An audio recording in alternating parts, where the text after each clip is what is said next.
بسم اللہ الرحمن الرحیم۔ عزیز طلباء، السلام علیکم۔ آج ہم اردو بے کا دوسرا مضمون پڑھیں گے، جو کہ ہمارے بہت بڑے محسن، ہمارے بہت بڑے قومی شاعر علامہ محمد اقبال رحمۃ اللہ علیہ کی زندگی سے متعلق ہے۔ مدت مدید کی بات ہے، یعنی کہ بہت عرصہ پہلے کی بات ہے کہ کشمیر میں ہندوؤں کے ظلم و ستم نے مسلمانوں کو نہایت تنگ کر رکھا تھا۔ کچھ مسلمانوں نے وادی کشمیر کی بہاروں کو چھوڑا اور پنجاب کی گرم ہواؤں میں آن بسے۔ ان مہاجر مسلمانوں میں سے ایک خاندان سیالکوٹ میں مقیم ہوا اور یہیں کا ہو رہا۔ اس خاندان کے ایک بزرگ کا نام صوفی نور محمد تھا، جو سیالکوٹ میں ٹوپیوں کی دکان کرتے تھے۔ وہ نیک دینت اور خدا پرست تھے، یعنی انتہائی نیک فطرت اور اللہ تعالیٰ کی عبادت کرنے والے تھے، اللہ تعالیٰ کے عبادت گزار بندے تھے۔ 9 نومبر 1877 کو ان کے ہاں ایک بچہ پیدا ہوا۔ ماں باپ نے خوشی منائی اور بچے کا نام محمد اقبال رکھا۔ وقت گزرتا گیا،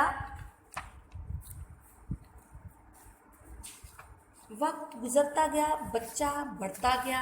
جب ذرا سیانہ ہوا تو ایک مکتب میں پڑھنے کو بٹھا دیا گیا، یعنی ایک مدرسے میں۔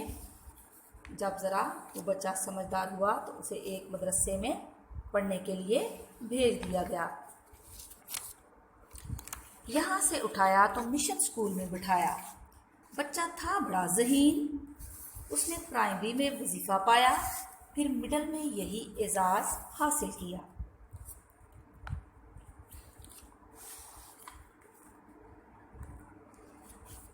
جیسا کہ میں نے پہلے آپ کو بتایا ہے کہ آپ مضمون میں اشعار بھی شامل کر سکتے ہیں، جس سے اس کے حسن میں اضافہ ہوگا۔ اس نے پرائمری میں وظیفہ پایا، پھر مڈل میں یہی اعزاز حاصل کیا۔ میٹرک سے فارغ ہوا تو مرے کالج سیالکوٹ میں داخلہ لیا۔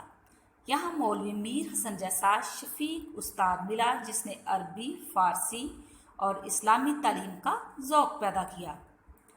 FA پاس کرنے کے بعد گورنمنٹ کالج لاہور سے فلسفہ میں MA کیا اور کچھ عرصہ گورنمنٹ کالج لاہور میں پروفیسری کی۔ پھر 1905 میں یورپ کے سفر پر کمر باندھی۔